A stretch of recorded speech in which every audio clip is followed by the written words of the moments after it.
Colombia विश्वविद्यालय में बाबा साहब से जुड़े 26 से ज्यादा यूट्यूब लेक्चर प्रस्तुत किए गए।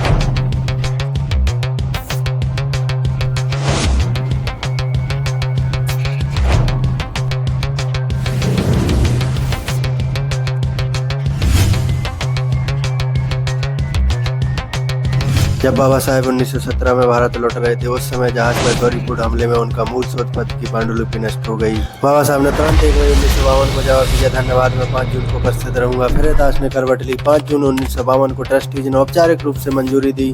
कोलंबिया ने hotel, gown, dinner, press coverage सब इंतजाम कर दिए। इस समारोह की सबसे विशेष बात थी बाबा साहब की धर्मपत्नी सविता अम्बेडकर जी की उपस्थिति। इस कार्यक्रम में बाबा साहब को सम्मान पूर्वक the father of the Indian constitution के रूप में संबोधित किया गया। और अब मुख्य बात को ध्यान से सुनिए। पेपर में लिखा है, B R Ambedkar who wrote India's 1949 constitution and fought for the rights of lowest caste untouchables, graduate from Columbia with a PhD in political science in 1927। दोस्तों, बाबा साहब डॉक्टर भीमराव अम्बेडकर जी और कोलंबिया यूनिवर्सिटी की कहानी सिर्फ शिक्षा तक सीमित नहीं है। यह कहानी है दोस्ती की, सम्मान की और विरासत की।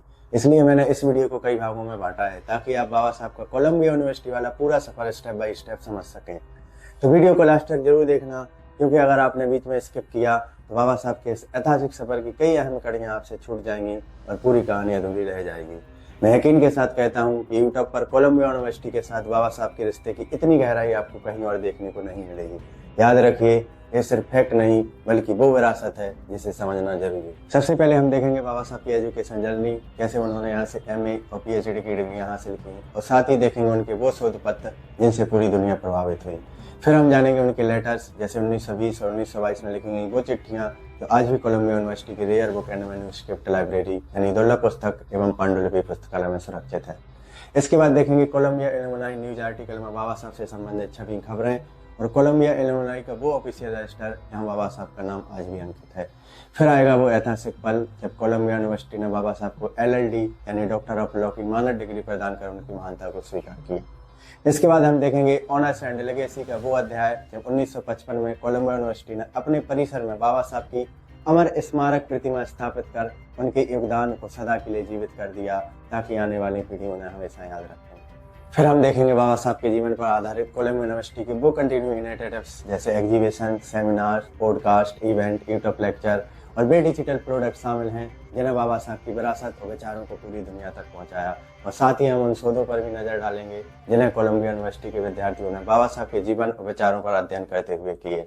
और अंत में हम जानेंगे वे 50 से भी अधिक विषय कौन कौन से थे जिन्हें बाबा साहब ने कोलंबिया यूनिवर्सिटी में पढ़ा। साल 1913 एक ऐसा दौर जब भारत जाति और भेदभाव की जंजीरों में जकड़ा हुआ था। एक महायुवक जिन्हें समाज ने छुआ तक नहीं, वह सपनों के उस देश की ओर रवाना हो रहे थे जहाँ समानता सिर्फ एक शब्द नहीं बल्कि जीवन का मूल सिद्धांत थी। यह कहानी है बाबा साहब डॉक्टर भीमराव अम्बेडकर जी के अमेरिका सफर की। एक ऐसा सफर जिसने न सिर्फ उनकी सोच बदली बल्कि भारत के भविष्य को भी नई दिशा दी। जून 1913 में बड़ौदा के महाराज सयाजीराव गायकवाड़ तीर्थी ने बाबा साहब को विदेश में उच्च शिक्षा प्राप्त करने के लिए स्कॉलरशिप प्रदान की थी। चूंकि इस छात्रवृत्ति की कुछ शर्तें थीं कि बाबा साहब बड़ौदा महाराज के यहाँ 10 साल तक सेवा करेंगे और यदि सेवा करने में असमर्थ रहे तो पूरी राशि ब्याज सहित लौटानी पड़ेगी।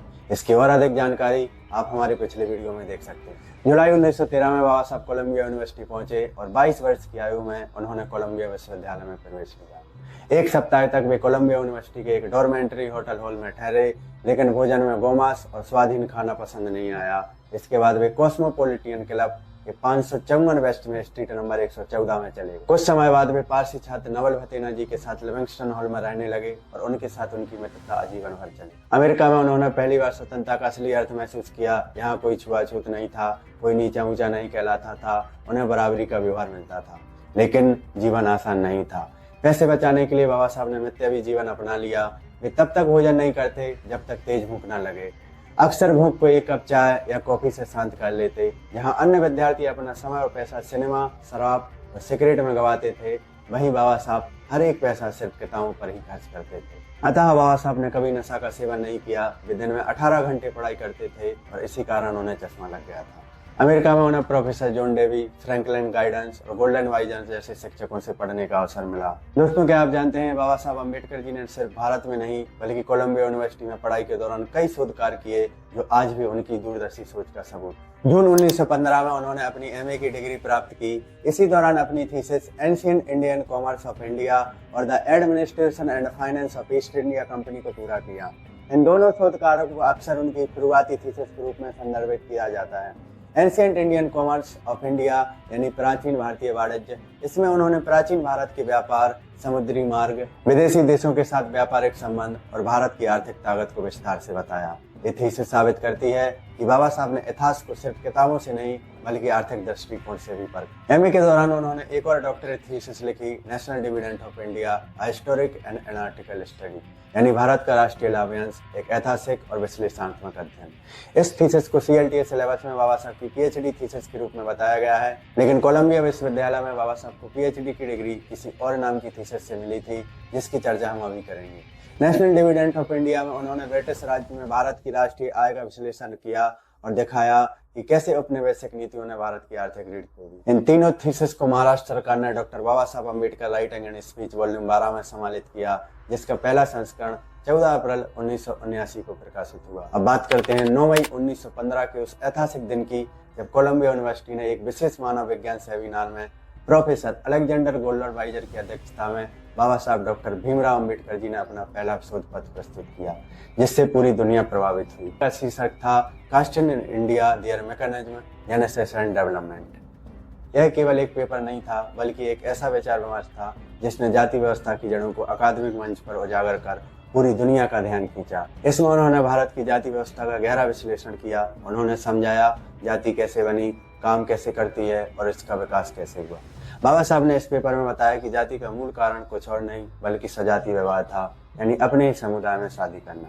बाबा साहब का यह ऐतिहासिक पेपर मई 1917 में इंडियन एंटीक्वेरी नाम के एक जर्नल में प्रकाशित हुआ और यह उनकी पहली रचना बन गई। इसके बाद जून 1916 में बाबा साहब ने कोलंबिया यूनिवर्सिटी में अपनी पीएचडी की थीसिस जमा की, the evolution of provincial finance in British India, यानी ब्रिटिश भारत में प्रांतीय वित्त का उद्भव। यह ब्रिटिश भारत में वित्तीय प्रणाली को समझने के लिए एक महत्वपूर्ण दस्तावेज बनी। यह शोध इतना गहरा और महत्वपूर्ण था कि डिग्री मिलने से पहले इसे लंदन के मशहूर प्रकाशक पीएस किंग एंड सन्स ने 2 बार छापा, पहली बार 1923 में और दूसरी बार 1925 में, जब उनके प्रोफेसर सेलिगमैन ने खुद इसका प्रख्यातन लिखा, और आखिरकार 1927 में कोलंबिया यूनिवर्सिटी ने the evolution of provincial finance in British India नामक थीसिस के आधार पर उन्हें पीएचडी की डिग्री प्रदान की। सोचिए दोस्तों, बाबा साहब का यह शोध इतना महान था कि डिग्री मिलने से पहले ही दुनिया इसे पढ़ने लगी थी। अलग अलग रिसर्च, अलग अलग दृष्टिकोण, लेकिन हर जगह एक ही लक्ष्य, भारत की आर्थिक आज़ादी और सामाजिक न्याय। इसलिए बाबा साहब संविधान निर्माता होने के साथ साथ पहले असली इकोनॉमिक विजनरी भी थे। दोस्तों, ये जो दस्तावेज आप देख रहे हैं, यह कोई साधारण कागज नहीं है। ये है बाबा साहेब डॉक्टर भीमराव अंबेडकर जी का कोलंबिया यूनिवर्सिटी का ट्रांसक्रिप्ट, यानी शैक्षण अभिलेख। इस दस्तावेज में दर्ज है उनकी एजुकेशन, उनकी डिग्री और वो सब्जेक्ट्स जिनसे उन्होंने भारत के सामाजिक और आर्थिक ढांचे को समझा। ये ऑफिशियल ट्रांसक्रिप्ट इस बात का सबूत है कि अंबेडकर जी ने कोलंबिया यूनिवर्सिटी में कितनी गहराई से पढ़ाई की थी। 1913 में उन्होंने कोलंबिया यूनिवर्सिटी में एडमिशन लिया और इकोनॉमिक्स, सोशोलॉजी, हिस्ट्री जैसे विषयों में अद्भुत प्रदर्शन किया। उन्होंने science of finance, principles of sociology, social statics और पॉलिटिकल इकोनॉमी जैसे विषयों में उच्चतम ग्रेड हासिल किए। 1915 में उन्होंने यहाँ से एमए की डिग्री प्राप्त की और आगे चलकर 1927 में कोलंबिया यूनिवर्सिटी ने उन्हें पीएचडी की डिग्री प्रदान की, जिसका विषय था the evolution of provincial finance in British India. सोचिए दोस्तों, जिस समाज में छुआछूत और भेदभाव था, वहीं से उठकर एक युवा भारत का भविष्य बनाने निकला था और उन्होंने न्यूयॉर्क यूनिवर्सिटी में बैठकर वो सपना गढ़ा जो आज हमारा संविधान है। ये ट्रांसक्रिप्ट सिर्फ एक पेपर नहीं बल्कि उस क्रांति की पहली झलक है जिसने पूरे भारत को नई दिशा दी। 3 अगस्त 1920 को लंदन से बाबा साहब ने अपने प्रिय प्रोफेसर सेलिगमैन को एक पत्र लिखा था। इस लेटर में उन्होंने लिखा, मेरे प्रिय प्रोफेसर सेलिगमैन, आपको शायद यह जानकर आश्चर्य होगा कि मैं फिर से लंदन लौट आया हूँ। मैं न्यूयॉर्क जाने की राय पर हूँ, लेकिन अभी लगभग 2 वर्षों के लिए लंदन में ठहर रहा हूँ ताकि कुछ शोध कार्य पूरे कर सकूँ जिन पर मैंने काम शुरू किया है। निश्चित रूप से मुझे आपसे मिलने की बड़ी इच्छा है, क्योंकि जब मुझे मुंबई के sudden college of commerce and economics में प्रोफेसर बनने के कारण अकादमिक जीवन में प्रवेश करना पड़ा, तभी मुझे यह एहसास हुआ कि कोलंबिया यूनिवर्सिटी के राजनीतिक विज्ञान विभाग और विशेष रूप से आप पर मेरा कितना गहरा आदर है। यह पत्र आज भी कोलंबिया यूनिवर्सिटी की rare book and manuscript library में सुरक्षित है। इसे प्रोफेसर फ्रांसिस प्रिटचेट ने अपनी वेबसाइट पर भी उल्लेखित किया है। 1916 तक कोलंबिया यूनिवर्सिटी में रहकर बाबा साहब ने अपनी डॉक्टरेट शोध नेशनल डिविडेंड ऑफ इंडिया की नींव रख दी थी।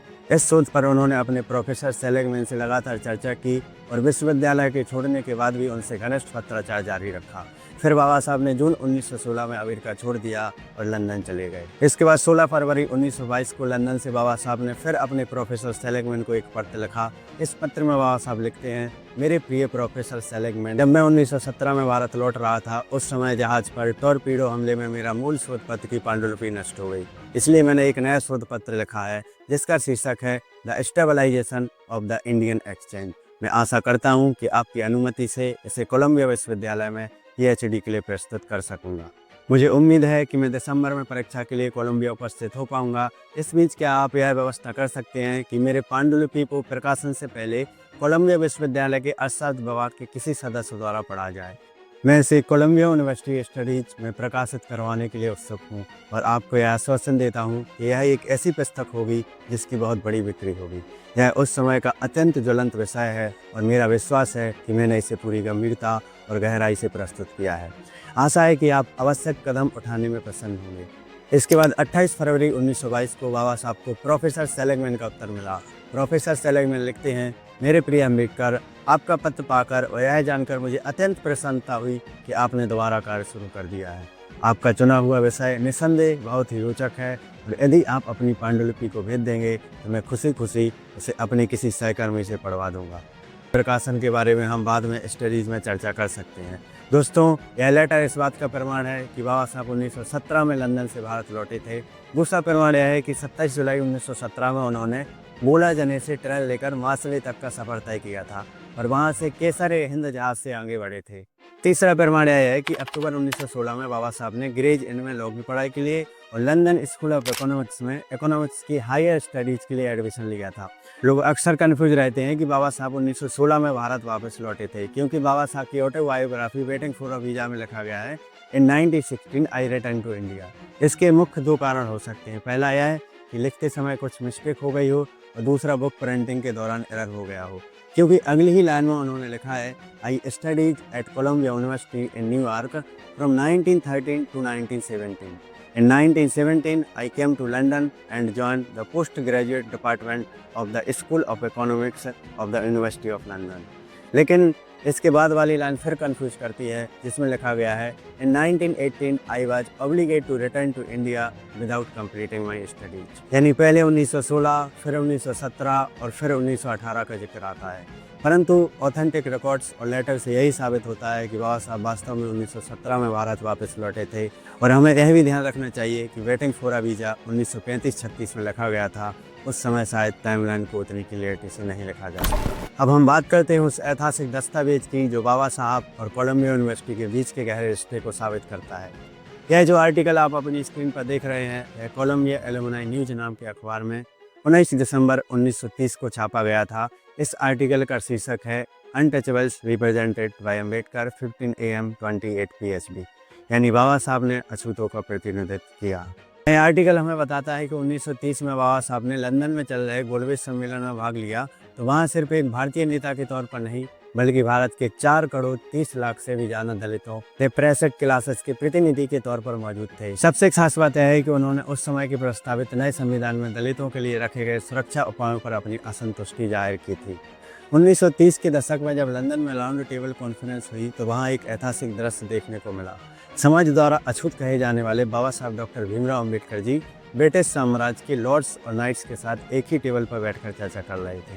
यह उस समय भारत की सामाजिक व्यवस्था के लिए किसी चमत्कार से कम नहीं था। बाबा साहब की भूमिका इस कॉन्फ्रेंस में बेहद अहम थी, क्योंकि वे भारत के दबे कुचले वर्गों के भविष्य और अधिकारों की संवैधानिक सुरक्षा की मांग कर रहे थे। इस आर्टिकल में बाबा साहब के अपने शब्द भी दर्ज हैं। उन्होंने कहा था, the best friend I have had in my life were some of my classmates at Columbia and my great professor John Dewey, Shotwell, Adam Seligman and Harvey Robinson, यानी कोलंबिया यूनिवर्सिटी के सहपाठी और उनके महान प्रोफेसर उनके जीवन के सबसे बड़े सहयोगी और मित्र रहे। आर्टिकल में उनकी डिग्री 15 AM 28 PhD के रूप में बताई गई है, जिसका मतलब है कि 1915 में MA और 1928 में PhD। इससे हमें उनकी कोलंबिया यूनिवर्सिटी में पढ़ाई की सही समय रेखा का पता चलता है। हालांकि वास्तव में उनकी PhD थीसिस 1927 में ही पूरी हो गई थी और उन्हें आधिकारिक रूप से PhD की डिग्री भी मिल गई थी। दूसरी ओर कई विश्वसनीय संदर्भ यह भी बताते हैं कि कोलंबिया की PhD का कॉन्फ्रेंस 8 जून 1927 को हुआ था। लेकिन संभव है कि कोलंबिया यूनिवर्सिटी के आधिकारिक रिकॉर्ड में यह डिग्री 1928 में दर्ज की गई हो। ज़्यादातर लोग बाबा साहब के भारत में किए गए कामों के बारे में जानते हैं, लेकिन उनका कोलंबिया में बिताया गया समय उनके विचारों की नींव था। यह दस्तावेज हमें बताता है कि कोलंबिया यूनिवर्सिटी छोड़ने के सालों बाद ही यूनिवर्सिटी उन्हें कितना महत्व देती थी। आप सोच रहे होंगे बाबा साहब डॉक्टर भीमराव अम्बेडकर जी का कोलंबिया यूनिवर्सिटी में एडमिशन हुआ था, इसका कोई असली सबूत है क्या? तो इसी सवाल का जवाब ढूंढने के लिए मैंने कोलंबिया यूनिवर्सिटी के 1913-14 के कैटलॉग के पूरे 605 पन्ने खंगाले और आखिरकार पेज नंबर 282 पर मुझे बाबा साहब का नाम साफ साफ दिखाई दिया। ये एंट्री साहब बताती है कि बाबा साहब को कोलंबिया यूनिवर्सिटी में दाखिला मिला था। ये सिर्फ एक नाम नहीं बल्कि भारत के इतिहास के लिए एक नए युग की शुरुआत थी। कैटलॉग में तो हमने देखा कि बाबा साहब का एडमिशन कोलंबिया यूनिवर्सिटी में हुआ था, लेकिन क्या आपको पता है कि उनका नाम कोलंबिया एलुमनाई रजिस्टर में भी दर्ज है? जी हाँ, मैंने कोलंबिया यूनिवर्सिटी के ऑफिशियल एलुमनाई रजिस्टर को ध्यान से देखा और पेज नंबर 17 पर मुझे बाबा साहब का नाम साफ साफ मिल गया। एलुमनाई रजिस्टर में नाम दर्ज होने का मतलब यह है कि बाबा साहब ने यहाँ से पढ़ाई पूरी की और कोलंबिया यूनिवर्सिटी के आधिकारिक ग्रेजुएट और एलुमनस बने। सोचिए, भारत में जिन्हें छुआ तक नहीं जाता था, वही नाम कोलंबिया यूनिवर्सिटी के एलुमनाई रजिस्टर में अमर हो गया। यह केवल एक सबूत नहीं बल्कि पूरी दुनिया के लिए प्रेरणा है। क्या आप जानते हैं 1952 में बाबा साहब को अमेरिका की मशहूर कोलंबिया यूनिवर्सिटी ने अपनी सबसे बड़ी उपाधि डॉक्टर ऑफ लॉ यानी LLD से सम्मानित किया था। इसके पीछे संघर्ष, पैसे की चिंता, पत्राचार और अंततः एक ऐतिहासिक क्षण छुपा हुआ है। आइए इस पूरे सफर को विस्तार से समझते हैं। कहानी की शुरुआत होती है 1950 से, जब कोलंबिया यूनिवर्सिटी में पहली बार बाबा साहब का नाम मानद डिग्री के लिए प्रस्तावित किया जाता है। दस्तावेज में लिखा गया है कि अम्बेडकर जी ने कोलंबिया यूनिवर्सिटी से MA और PhD की और बॉम्बे लेजिस्लेटिव काउंसिलिंग और यूनिवर्सिटी के फेलो रहे और अछूतों के उत्थान के लिए जीवन समर्पित किया। उन्होंने लंदन गुलबेज सम्मेलनों में भाग लिया, गांधी और अंग्रेज सरकार से बातचीत की, संविधान सभा का नेतृत्व किया और स्वतंत्र भारत की पहली कानून मंत्री बनी। लेकिन परिस्थितियों के कारण यह कार्य 1950 में पूरा नहीं हो पाया। फिर 30 जनवरी 1952 को कोलंबिया यूनिवर्सिटी के वाइस प्रेसिडेंट ग्रेसन किर्क ने बाबा साहब को पत्र लिखकर द्वारा यह डिग्री देने का प्रस्ताव रखा। वाइस प्रेसिडेंट लिखते हैं, मैं इस अवसर का उपयोग करते हुए आपसे पुनः अनुमति मांगना चाहता हूं कि आपके नाम को कोलंबिया विश्वविद्यालय की ट्रस्टीज के डॉक्टर ऑफ लॉ के लिए प्रस्तावित किया जा सके। यह डिग्री इस वर्ष के दीक्षांत समारोह में प्रदान की जाएगी, जो गुरुवार 5 जून को आयोजित होगा।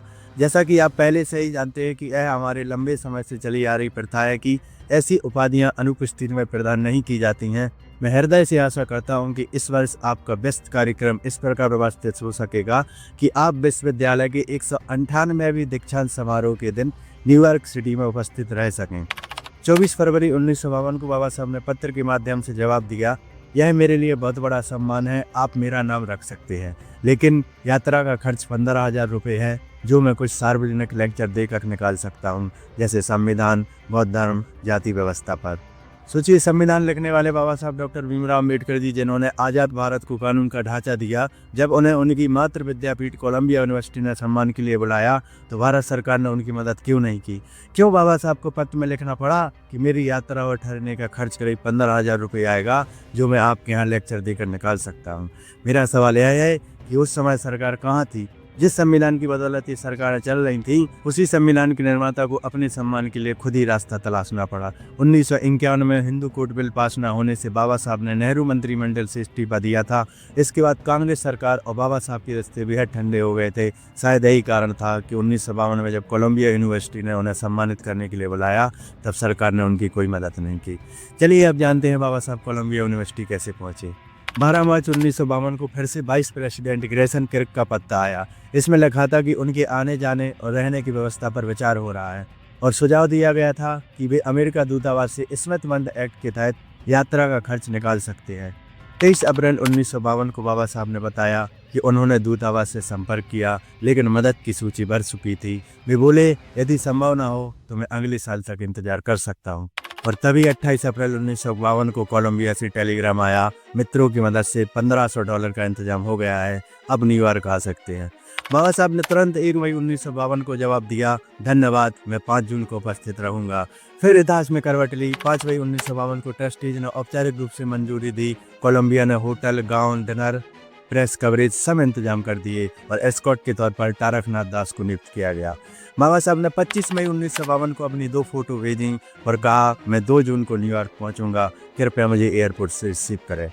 दोस्तों, यह रही उस समय की तस्वीर जब बाबा साहेब 1 जून 1952 को न्यूयॉर्क के लिए रवाना हो रहे थे कोलंबिया यूनिवर्सिटी से मानक डिग्री यानी LLD लेने के लिए। ध्यान से देखिए, उनके हाथ में किताबें हैं। ये कोई साधारण बात नहीं है।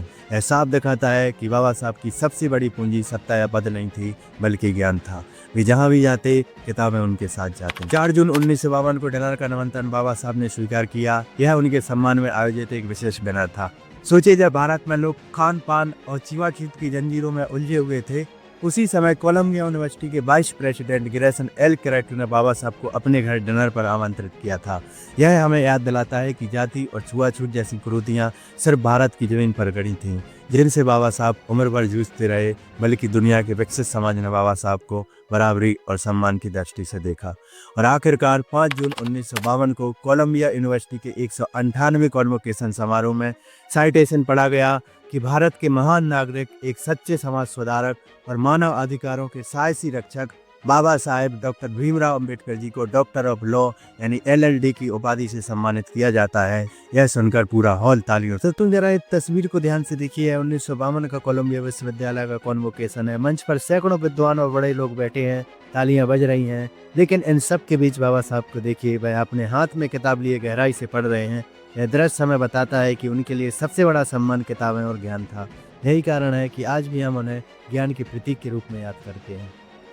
दोस्तों, आप सोच रहे होंगे कि किसी बड़े राजनेता या कांग्रेस नेता को विदेशी यूनिवर्सिटी से बुलावा आता तो सरकार तुरंत मदद करती, तो बाबा साहब के साथ अलग व्यवहार क्यों? यह सवाल उठाना बिल्कुल स्वाभाविक है। यह सवाल सिर्फ पैसों का नहीं है, बल्कि सम्मान और मान्यता का है। जिस व्यक्ति ने राष्ट्र का ढांचा खड़ा किया, उसके सम्मान के समय सरकार का सहयोग न करना इतिहास की एक कटु सच्चाई है। लेकिन आज हालात बदल रहे हैं। कांग्रेस भी अब बाबा साहब के नाम पर अपने आप को सुधारने की कोशिश कर रही है। राहुल गांधी जी तक मंचों से बाबा साहब का समर्थन करते नजर आते हैं, लेकिन कहते हैं ना कि राजनीति का क्या है, यहाँ भरोसा करना मुश्किल होता है। फिर भी हम यही आशा करते हैं कि सभी दल सच में बाबा साहब के विचारों पर खरे उतरे और उन्हें जन जन तक पहुँचाए, ताकि बीती गलतियाँ दोहराई न जाएं। दोस्तों, न्यूयॉर्क सिटी के बीचों बीच कोलंबिया विश्वविद्यालय में एक ऐसी जगह है जहाँ हर साल 14 अप्रैल को सैकड़ों लोग इकट्ठा होते हैं, और उसकी वजह सिर्फ एक है, भारत के संविधान निर्माता, मानव अधिकारों के सच्चे प्रहरी बाबा साहेब डॉक्टर भीमराव अंबेडकर जी को श्रद्धांजलि देना। दुनिया के अलग अलग हिस्सों से लोग फूल मालाएं लेकर यहाँ आते हैं, इस उद्देश्य के साथ कि वे भारतीय समाज को हमेशा के लिए बदलने वाले बाबा साहेब डॉक्टर भीमराव अंबेडकर जी को नमन कर सकें। कोलंबिया विश्वविद्यालय में बाबा साहब की एकांश प्रतिमा मशहूर मूर्तिकार विनय बेरोस भाग ने बनाई थी। यह प्रतिमा न्यूयॉर्क सिटी के सीपा बिल्डिंग यानी school of international and public affairs के अंदर लेमन सोशल साइंस लाइब्रेरी की तीसरी मंजिल पर स्थापित है। इस प्रतिमा को फेडरेशन ऑफ अम्बेडकराइट एंड बौद्ध ऑर्गेनाइजेशन यूपी ने कोलंबिया यूनिवर्सिटी को भेंट किया था। कोलंबिया की लाइब्रेरी के रिकॉर्ड के अनुसार इसे 24 अक्टूबर 1995 को प्रस्तुत किया गया था, लेकिन कोलंबिया लाइब्रेरी के एक निबंध के मुताबिक दान की मूल तिथि 24 अक्टूबर 1991 है। बाद में जिस लकड़ी के पेडेस्टल पर यह प्रतिमा आज रखी है, उसे society of the Ambedkarite of New York और न्यू जनरेशन ने दान किया था। अंततः 24 अक्टूबर 1995 में लेमन लाइब्रेरी में स्थायी रूप से स्थापित किया गया। यही कारण है कि अलग अलग स्रोतों में 1991 और 1995 दोनों तिथियां मिलती हैं। 1991 में दान की तिथि और 24 अक्टूबर 1995 स्थापना की तिथि। आज लेमन सोशल साइंस लाइब्रेरी का एक कोना सिर्फ किताबों का नहीं, बल्कि प्रेरणा का एक घर है।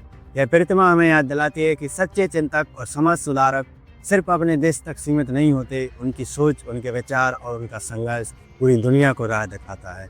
और यही कारण है कि कोलंबिया विश्वविद्यालय आज भी बाबा साहब को गर्व से याद करती है।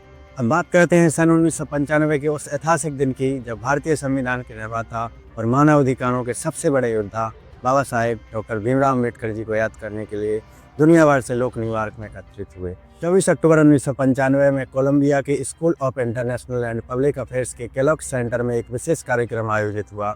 इस कार्यक्रम का उद्देश्य था बाबा साहब की स्मृति को सदैव जीवित रखने के लिए उनकी कांस्य की प्रतिमा को कोलंबिया विश्वविद्यालय में स्थापित करना।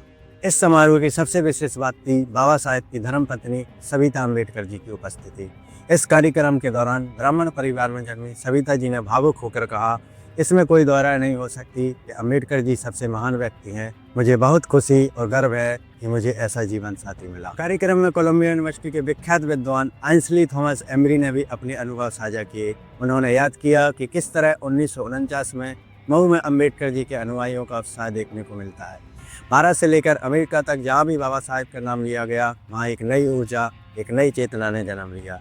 यही कारण था कि संयुक्त राष्ट्र के महासचिव और कोलंबिया के पूर्व छात्र बुतरस गाली ने भी संदेश भेजा। उन्होंने कहा, अंबेडकर जी ने उन मूल्यों और आदर्शों को साकार किया जिन पर संयुक्त राष्ट्र टिका है। वह मानव के जन्मजात अधिकारों और उनकी आकांक्षाओं के प्रतीक थे।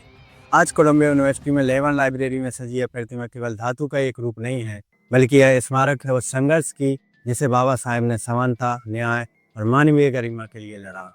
और सबसे अहम बात यह है कि इस पूरे आयोजन और प्रतिमा की खबर कोलंबिया यूनिवर्सिटी के आधिकारिक जर्नल कोलंबिया यूनिवर्सिटी रिकॉर्ड में 3 नवंबर 1995 को प्रकाशित की गई थी। इसमें साफ साफ बाबा साहेब डॉक्टर भीमराव अम्बेडकर जी को the author of the Indian constitution यानी भारतीय संविधान के लेखक और the father of the Indian constitution यानी भारतीय संविधान के जनक के रूप में बताया गया है। यह इसलिए बेहद महत्वपूर्ण है क्योंकि अक्सर मनुवादी लोग बाबा साहब की भूमिका पर सवाल उठाते हैं और कहते हैं संविधान बाबा साहब ने नहीं लिखा, मगर कोलंबिया विश्वविद्यालय जैसे विश्व के प्रतिष्ठित संस्थान का आधिकारिक रिकॉर्ड खुद इस सच्चाई की गवाही देता है कि संविधान के लेखक और जनक बाबा साहेब डॉक्टर भीमराव अम्बेडकर जी हैं। 1 दिसंबर 2000 को बॉम्बे विश्वविद्यालय के कुलपति डॉक्टर बालचंद्र मुगेकर विशेष रूप से कोलंबिया विश्वविद्यालय पहुंचे और बाबा साहब की प्रतिमा को श्रद्धांजलि दी। इस ऐतिहासिक यात्रा की रिपोर्ट कोलंबिया रिकॉर्ड में 15 दिसंबर 2000 को प्रकाशित हुई। उन्होंने कहा, यह दौरा मेरे लिए बहुत महत्वपूर्ण है क्योंकि अम्बेडकर जी ने अछूतों के उत्थान के लिए जीवन समर्पित कर दिया और उन्होंने जाति प्रथा के खिलाफ संघर्ष किया। यहाँ भी कोलंबिया यूनिवर्सिटी के इस आधिकारिक न्यूज जर्नल कोलंबिया रिकॉर्ड में बाबा साहेब डॉक्टर भीमराव अम्बेडकर जी को the father of the Indian constitution यानी भारतीय संविधान के जनक के रूप में संबोधित किया गया है। 15 अप्रैल 2019 को कोलंबिया यूनिवर्सिटी के ब्लॉग में ग्लोबल स्टडीज की प्रमुख केकअप चेवारो लिखती हैं, हर सुबह जब मैं काम पर जाने के लिए निकलती हूँ तो सबसे पहले मेरी नज़र लेवन सोशल साइंस लाइब्रेरी के पूर्वी कोने में रखी बाबा साहब की प्रतिमा पर पड़ती है। अक्सर उस प्रतिमा पर फूलों की मालाएं चढ़ी होती हैं जिन्हें लोग श्रद्धा और सम्मान से अर्पित करते हैं। मेरी नज़र सबसे पहले उन मालाओं पर जाती है और फिर सीधे उस चश्मे पर टिक जाती है जो कांस्य धातु की बनी हुई प्रतिमा के चेहरे का हिस्सा है। धीरे धीरे मेरी नज़र उनकी आंखों पर टिक जाती है, उनमें एक अजीब सी गहराई महसूस होती है और हैरानी की बात यह है कि हर बार मुझे उनके चेहरे पर एक हल्की सी मुस्कान दिखाई देती है। चाहे मैं किसी भी कोण से देखूं, वह मुस्कान हमेशा वही रहती है, बहुत हल्की और दिल को छू लेने वाली। मेरे लिए यह सुबह का छोटा सा पल एक आदत बन चुका है। उस मुस्कान को ढूंढना और महसूस करना ही मेरी सुबह को खास बना देता है। सच कहूँ तो लेवन लाइब्रेरी के माहौल में मैं जिस तरह जीती हूँ उसकी वजह यही रोज का अनुभव है। केकअप चेवारो ने भी अपने ब्लॉग में बाबा साहेब डॉक्टर भीमराव अम्बेडकर जी को संविधान का जनक कहा है। दोस्तों, यह लगा सिर्फ स्थानीय अकादमिक जुड़ाव तक सीमित नहीं है, यहाँ भारतीय क्रिकेट के दिग्गज भी श्रद्धा व्यक्त करने आते हैं। T20 वर्ल्ड कप 2024 के दौरान राहुल द्रविड़ और अजीत आगरकर ने कोलंबिया यूनिवर्सिटी पहुंचकर बाबा साहब की प्रतिमा पर पुष्प अर्पित किए और उन्हें नमन किया। यह पल सोशल मीडिया पर खूब चर्चा में रहा और एक बार फिर साबित हो गया कि बाबा साहेब डॉक्टर भीमराव अम्बेडकर जी की यह प्रतिमा दुनिया भर में प्रेरणा का सशक्त केंद्र बन चुकी है।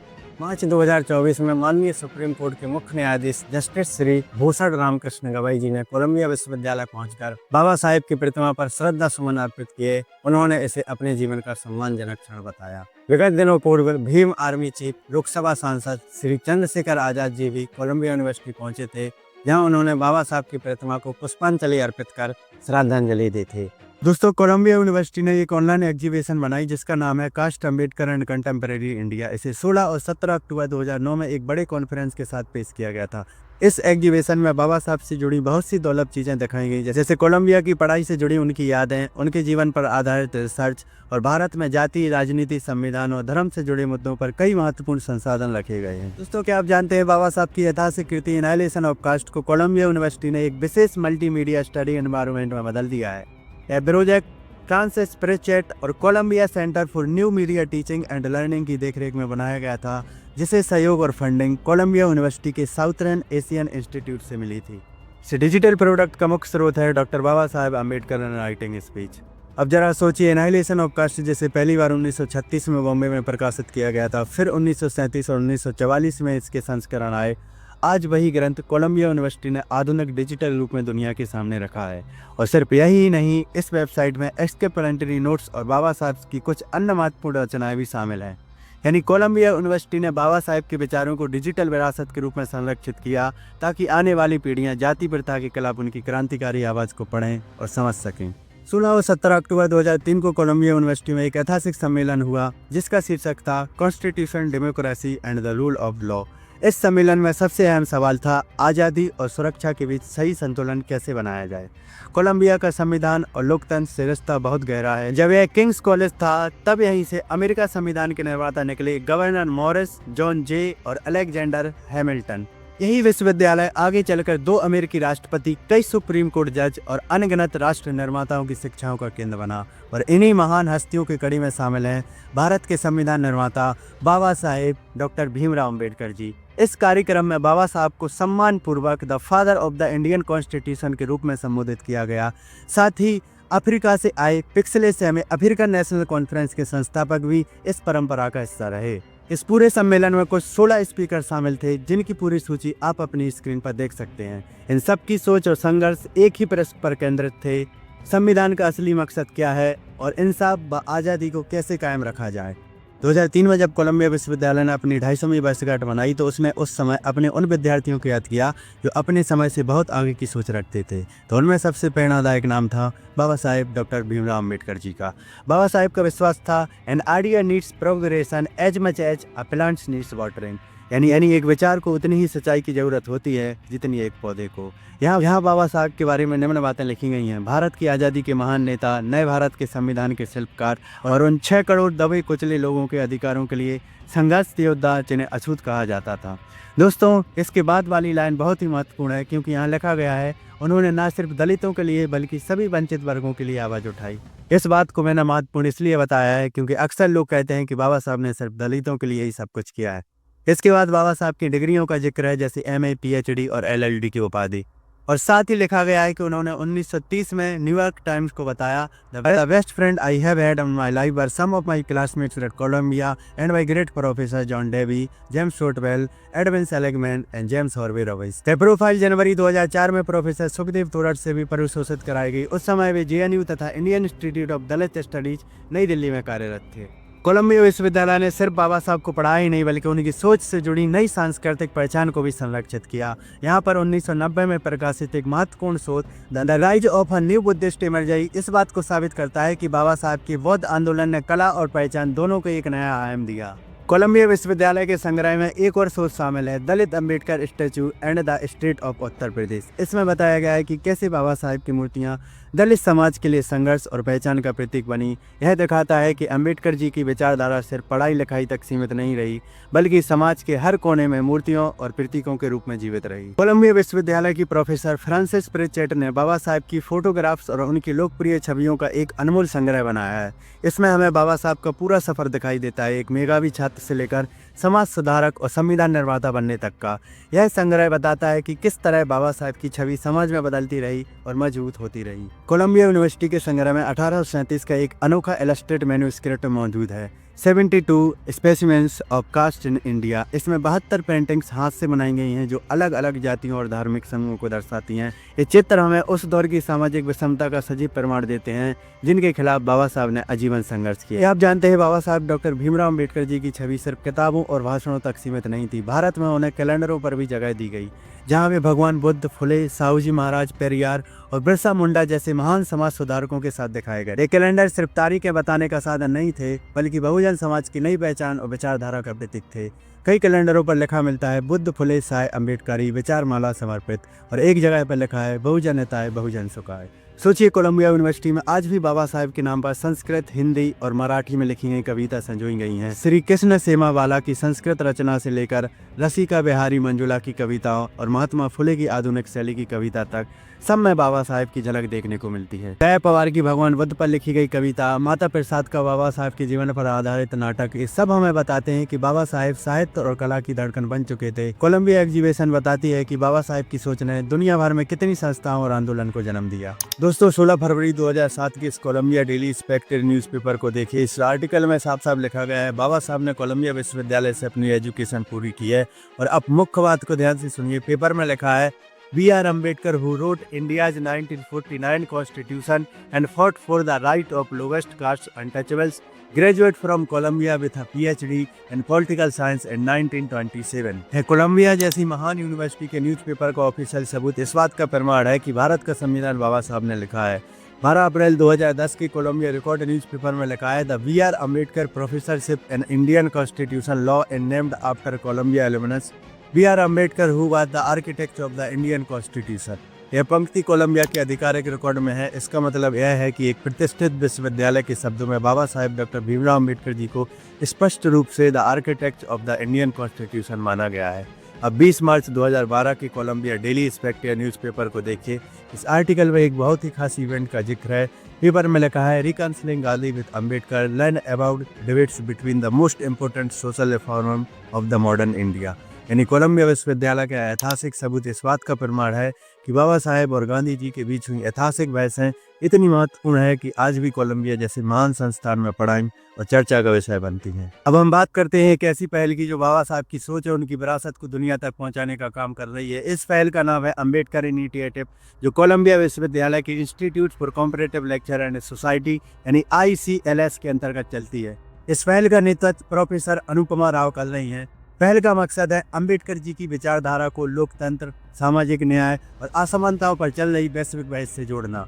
इसके 3 मुख्य लक्ष्य हैं। पहला, उत्तर अटलांटिक से परे लोकतंत्र की नई परंपराओं का अध्ययन। दूसरा, जाति, नस्ल, वर्ग और लिंग से जुड़ी असमानताओं को एक ग्लोबल संदर्भ में समझना। और तीसरा, पहचान आधारित असमानताओं के खिलाफ नई एकजुटताएं बनाना।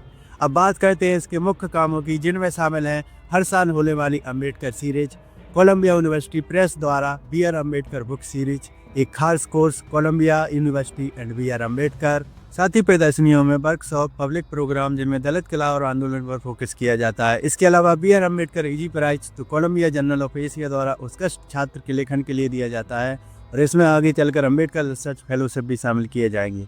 अब तक इस पहल के अंतर्गत 30 से अधिक कार्यक्रम आयोजित किए जा चुके हैं, जिनमें शामिल हैं lecture, conference, film screening, public programme, साथ ही शामिल हैं यूट्यूब लेक्चर और पॉडकास्ट। ये सब बाबा साहेब की विरासत और विचारों से सीधे तौर पर जुड़े हुए हैं और यह इस पहल की सक्रियता और वैश्विक प्रभाव को दर्शाता है। हाल ही के वर्षों में इस पहल के तहत कई महत्वपूर्ण कार्यक्रम हुए हैं, जैसे दिसंबर 2023 में Ambedkar as digital book mobiles और फिल्म चैत्र भूमि का अमेरिका प्रीमियम। जनवरी-फरवरी 2024 में क्लाइमेट जस्टिस सीरीज, जहां एनवायरमेंटल कास्टिज्म और सेग्रेगेशन एंड एनवायरमेंटल जस्टिस जैसे विषयों पर चर्चा हुई। अप्रैल 2025 में न्यूयॉर्क में आयोजित कास्ट एक्रॉस बॉर्डर सम्मेलन, जिनमें जाति, कानून और वैश्विक एकजुटता पर गहन बातचीत हुई।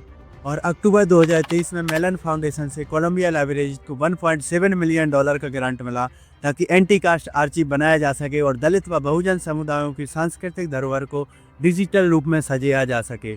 सोचिए दोस्तों, जहां एक तरफ भारत में दलितों पर अत्याचार और भेदभाव आज भी जारी है, वहीं दूसरी ओर अमेरिका जैसे देश की एक संस्था $1.7 मिलियन यानी करोड़ों रुपयों की इतनी बड़ी धनराशि देकर दलितों की संस्कृति और संघर्ष को संरक्षित करने का काम कर रही है। यह हमारे समाज की एक कटु सच्चाई को उजागर करता है और हमें सोचने पर मजबूर करता है कि आखिरकार भारत में क्यों आज भी दलितों को वो सम्मान और बराबरी नहीं मिलती है जो उन्हें दुनिया के दूसरे हिस्सों में मिल रही है।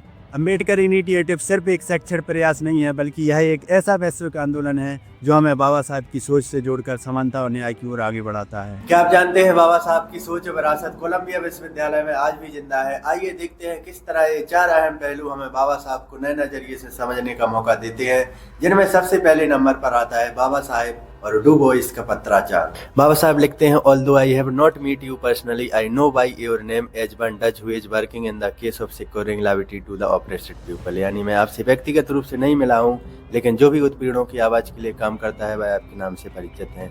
I have been a student of the नेर्गो problem and have read your writings thoughts. वे लिखते हैं कि मैंने नीरगो समस्या का अध्ययन किया है और आपके लेखन को गहराई से पढ़ा है।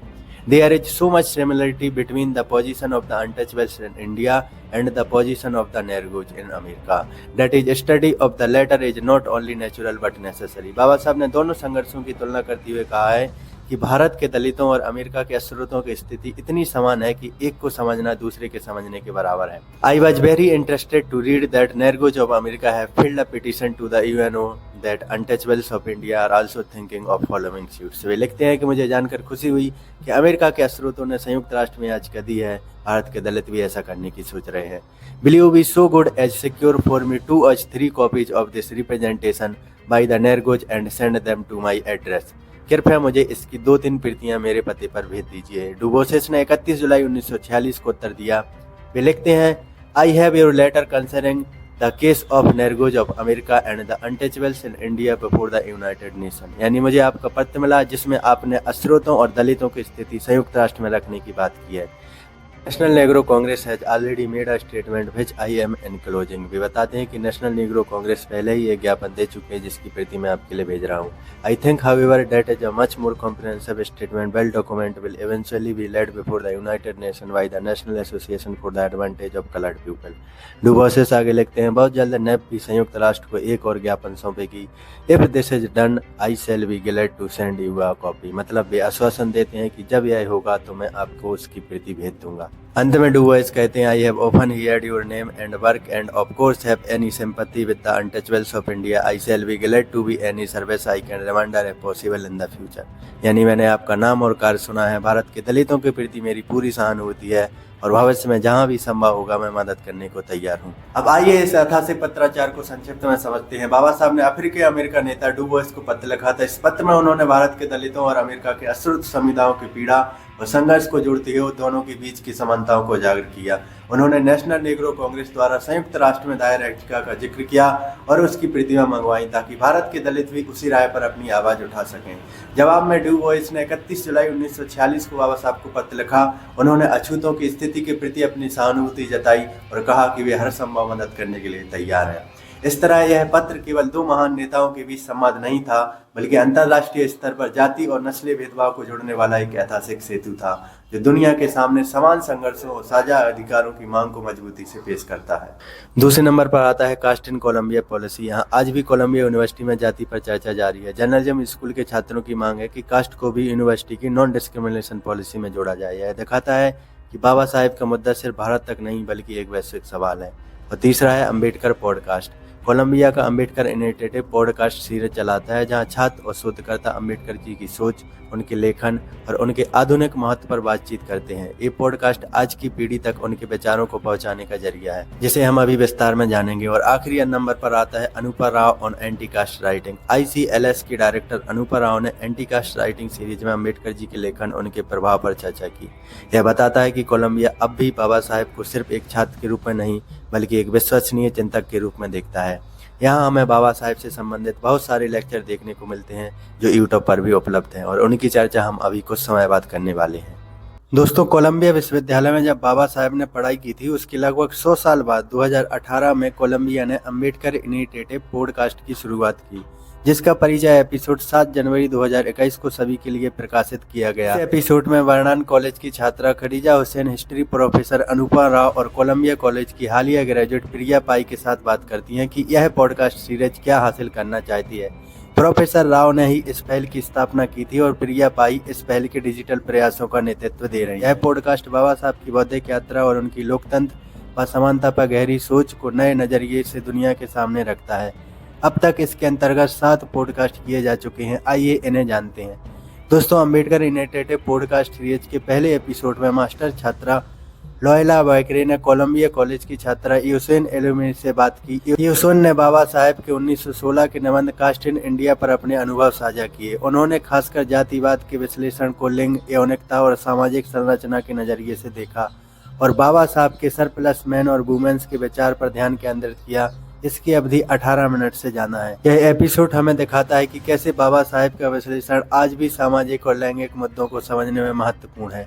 अम्बेडकर इनिशिएटिव पॉडकास्ट सीरीज के दूसरे एपिसोड में कोलंबिया कॉलेज के ग्रेजुएट टॉमी सॉन्ग ने अंगस्टन ओ कॉर्नर गस से बात की। इसकी अवधि 13 मिनट से ज्यादा है। गस ने बाबा साहब के 1916 के निबंध कास्ट इन इंडिया पर अपने अनुभव साझा किए और खास तौर पर यह देखा कि कैसे समकालीन सामाजिक विज्ञान में बाबा साहेब के विचारों को प्रभावित किया। यह एपिसोड दिखाता है कि कैसे बाबा साहेब के विचार आज भी वैश्विक और अकादमिक संदर्भों में प्रासंगिक। तीसरे एपिसोड में मास्टर छात्रा केले जेरेफ ने रोहिणी शुक्ला से बात की जिसकी अवधि 13 मिनट से जाना है। रोहिणी शुक्ला ने यह एपिसोड गर्मियों के मौसम में किया और बताया कि भारतीय छात्रों के अनुभव पर काम किया जिनमें बाबा साहब भी शामिल थे। उन्होंने यह देखा कि कैसे इन छात्रों ने कोलंबिया विश्वविद्यालय के संस्थागत और बौद्धिक इतिहास को आकार दिया और खुद उससे प्रभावित हुए। यह एपिसोड हमें दिखाता है कि बाबा साहेब और उनके समकालीन छात्रों का विश्वविद्यालय और शिक्षा पर कितना प्रभाव पड़ा। 5वें एपिसोड में गस ने अपने सहपाठी टॉमी सॉन्ग से बात की। टॉमी, जिन्होंने अम्बेडकर डिजिटल आर्काइव तैयार किया। इस डिजिटल आर्काइव में उनके अब तक किए गए शोध दस्तावेज जनता के लिए उपलब्ध होंगे। अम्बेडकर इनिशिएटिव में बाबा साहब के पत्र, निबंध और अन्य सामग्री पर आर्काइव रिसर्च कर रहे हैं। यह एपिसोड हमें दिखाता है कि कैसे बाबा साहब का ज्ञान और शोध अब डिजिटल माध्यम से सबके लिए सुलभ हो रहा है। इसकी बातचीत की अवधि 15 मिनट से ज्यादा है। दोस्तों, इस पॉडकास्ट सीरीज में और भी एपिसोड शामिल हैं जिनमें शोधकर्ताओं ने बाबा साहब और उनके समय से जुड़े अनुभव, विचारों और वैश्विक दृष्टिकोणों पर गहरी चर्चा की है। ये सारे एपिसोड मिलकर हमें यह समझाते हैं कि बाबा साहब की सोच आज भी कितनी जीवंत और प्रासंगिक है। अब मैं आपको कोलंबिया विश्वविद्यालय के अम्बेडकर लेक्चर सीरीज के 26 से ज्यादा व्याख्यान का संक्षिप्त सारांश पेश कर रहा हूँ। इनमें हम बाबा साहब के विचार, उनकी सोच, उनके योगदान को सिर्फ कुछ मिनट में जानेंगे। तो चलिए शुरू करते हैं। दोस्तों, इन लेक्चर्स को मैंने 6 भागों में बांटा है, जिसमें पहले नंबर पर आता है बाबा साहब की वैश्विक और समकालीन प्रासंगिकता। व्याख्यान में दिखाया गया कि कैसे बाबा साहब के विचार आज भी दुनिया भर में समानता और न्याय के लिए प्रासंगिक हैं। ग्लोबल अम्बेडकर सत्र में उनके विचारों को अंतर्राष्ट्रीय दृष्टिकोण से समझाया गया। सरल शब्दों में कहें तो बाबा साहब सिर्फ भारत की नहीं बल्कि पूरी दुनिया के लिए इंसाफ और समानता का प्रतीक हैं। और दूसरे नंबर पर आता है जातिवाद, नस्लवाद और लोकतंत्र। इसमें कई व्याख्यान शामिल हैं, जैसे रेस, कास्ट, अमेरिकन पैराग्रेज में अर्बन डेमोक्रेसी में जातिवाद और नस्लवाद की गहरी पड़ताल की गई है। दिखाया गया है कि कैसे समाज में वर्ग और जाति के भेदभाव को खत्म किया जा सकता है। डेमोक्रेसी पर उनके विचार बताते हैं कि समान अधिकार हर नागरिक का मूल अधिकार है। इसी नंबर पर आता है सामाजिक न्याय और शिक्षा, जिसमें सूरज एंगड़े और प्रोफेसर अनूपर राव की बातचीत में जातिवाद और सामाजिक न्याय पर जोर दिया गया। बाबा साहब ने शिक्षा को सबसे शक्तिशाली हथियार माना जो कमजोर वर्गों को आत्मनिर्भर बनाता है। यह संदेश सभी के लिए प्रेरणा है कि समाज में बदलाव शिक्षा और जागरूकता से आता है। और चौथा है अम्बेडकरवादी कला और साहित्य। इसमें अम्बेडकराइट एस्थेटिक्स और कंटेम्परेरी आर्ट प्रैक्टिस शर्त में बताया गया है कि कला और साहित्य भी समाज में बदलाव लाने का माध्यम है। उनके विचारों पर नई लेखन और शोध भी समाज में जागरूकता फैलाने का काम करते। दोस्तों, कोलंबिया यूनिवर्सिटी में एक खास पैनल चर्चा हुई जिसका शीर्षक था बाबा साहेब सविता अम्बेडकर। इसमें विद्वानों ने बाबा साहेब और उनकी पत्नी सविता अम्बेडकर जी के योगदान पर बात की। शोधकर्ताओं ने यह भी समझाया कि बाबा साहेब के परिवार से जुड़े कई दस्तावेज और अनुवाद अब हमें उनकी विरासत को नए नजरिए से देखने का मौका देते हैं। और नंबर 5 पर आता है समाजवाद और राजनीतिक दर्शन, जिसके माध्यम से सोशलिज्म पर वेबिनार और अन्य सत्रों में बाबा साहेब की दृष्टि से समाजवाद का विश्लेषण किया गया। उनके पॉलिटिक्स थॉट से पता चलता है कि लोकतंत्र केवल कानून नहीं बल्कि समानता और न्याय का आधार होना चाहिए। और आखिरी नंबर पर आता है प्रणालीगत नस्लवाद और मानवता, जिसमें सिस्टमैटिक रेसिज्म पर कई व्याख्यानों में चर्चा हुई कि कैसे जातिवाद और नस्लवाद इंसानी अधिकारों को प्रभावित करते हैं। बाबा साहेब की सोच आज भी समाज में असमानता से लड़ने में मार्गदर्शन देती है। दोस्तों, इन 26+ व्याख्यानों में हमें यही सीख मिलती है कि बाबा साहेब के विचार आज भी प्रासंगिक हैं, चाहे वह जातिवाद हो, सामाजिक न्याय हो, लोकतंत्र हो या शिक्षा। उनका जीवन और शिक्षाएं हमें समाज को बदलने और समानता के लिए काम करने की प्रेरणा देती हैं। दोस्तों, क्या आप जानते हैं बाबा साहेब के विचार केवल भारत तक सीमित नहीं है। उनकी गूंज आज भी दुनिया के सबसे बड़े विश्वविद्यालयों और संस्थानों में सुनाई देती है।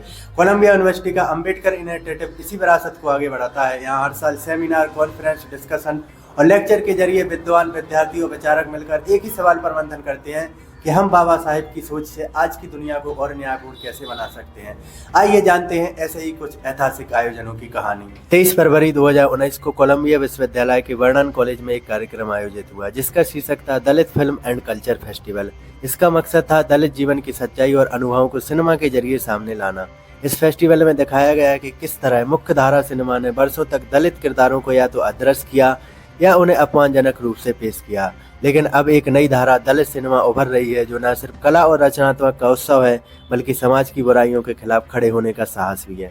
इसमें रजनीश, नागराज मांजुले, नीरज घनश्याम और निहारिका सिंह जैसी नामचीन हस्तियां शामिल हुईं।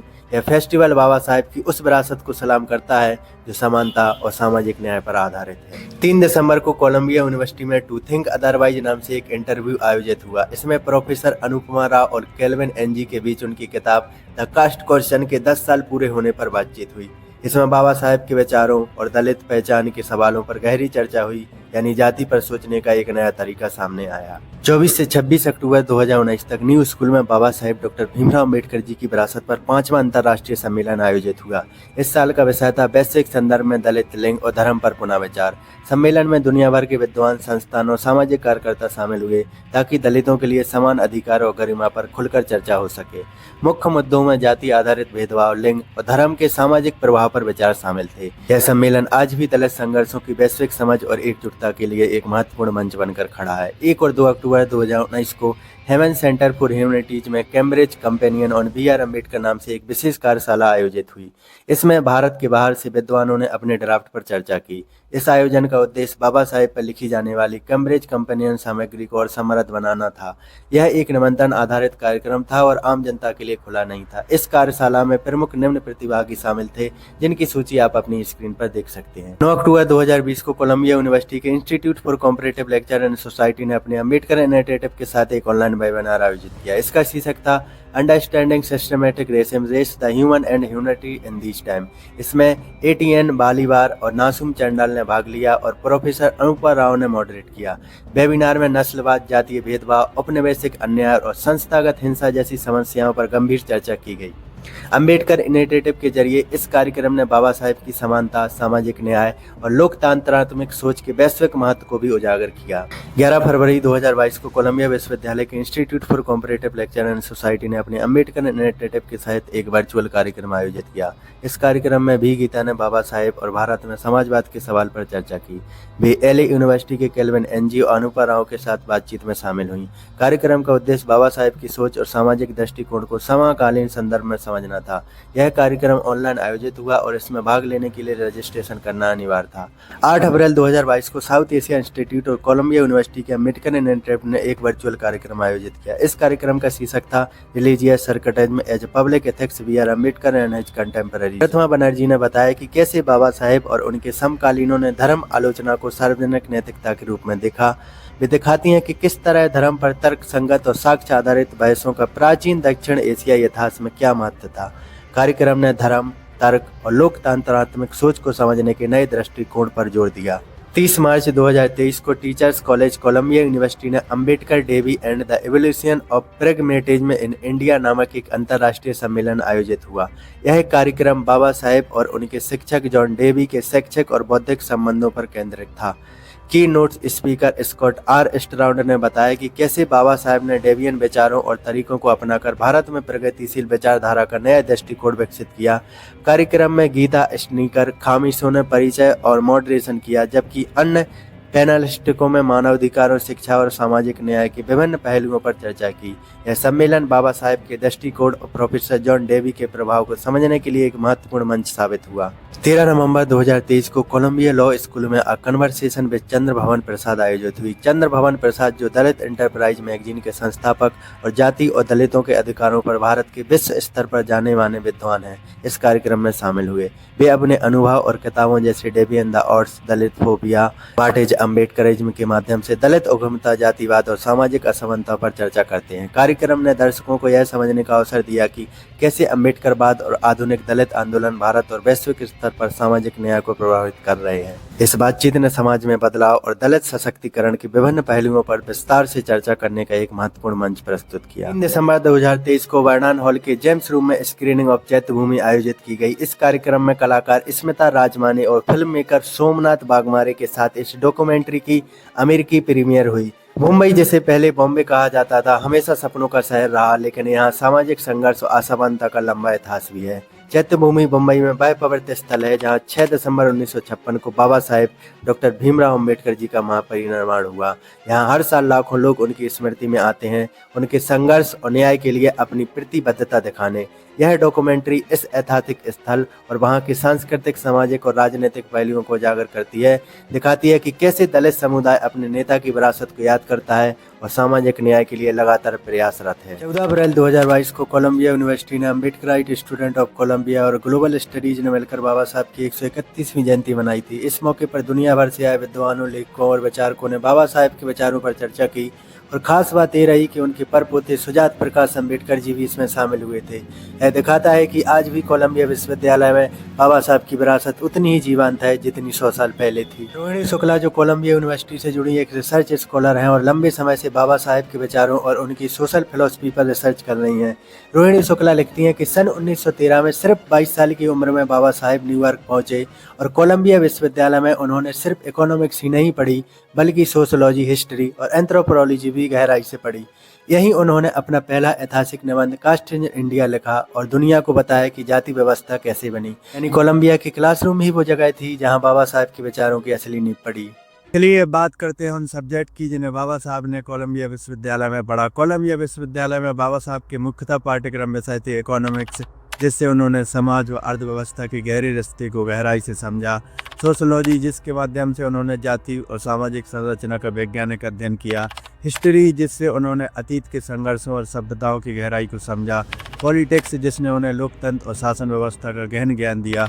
फिलॉसफी, जिसने उन्हें तर्क, नैतिकता और मानवीय मूल्यों का आधार दिया। एंड एंथ्रोपोलॉजी, जिसके माध्यम से उन्होंने समाज, संस्कृति और मानव जीवन की विविधताओं का अध्ययन किया। इसके अलावा उनके एलिमेंट्री सब्जेक्ट थे फ्रेंच और जर्मन। इन सब्जेक्ट के अंतर्गत उन्होंने कौन कौन से कोर्स पढ़े, इसका विस्तार से जिक्र करती है दोस्तों। अब मैं अंत में आपको बताना चाहता हूँ उन तमाम 50 से भी अधिक विषयों की सूची जिनका गहन अध्ययन बाबा साहब ने कोलंबिया विश्वविद्यालय में किया। यह लिस्ट हमें दिखाती है कि भी कितने बहुआयामी विद्वान थे और कैसे उन्होंने हर विषय में गहराई से काम किया।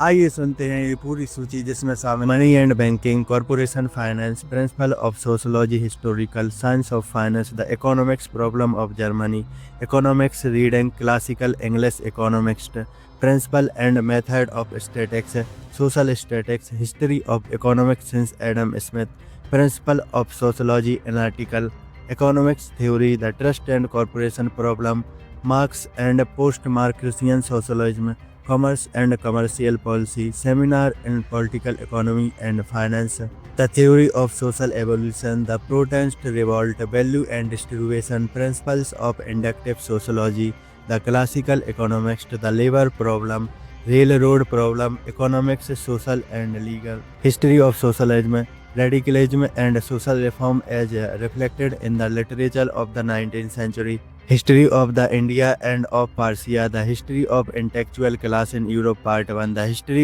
of the intellectual class in Europe part 2, the reform of French Revolution, economic history, statistical economics, comparative politics and government, social evolution, ethnic and civil origins, social evolution, civilization, liberty and democracy, the origins of European society, social and industrial history of modern England, seminar in political economy and finance, Europe in the 12th and 13th century, types of economics theory, the expansion of Europe first phase, the expansion of Europe second phase, the origins of European society, primitive institution in European history, present-day philosophy and the problem of evolution, journal ethnology, technology and primitive man, journal ethnology, types of primitive religions and mythology, social organization, railway transformation, moral and political philosophy, the principle of politics।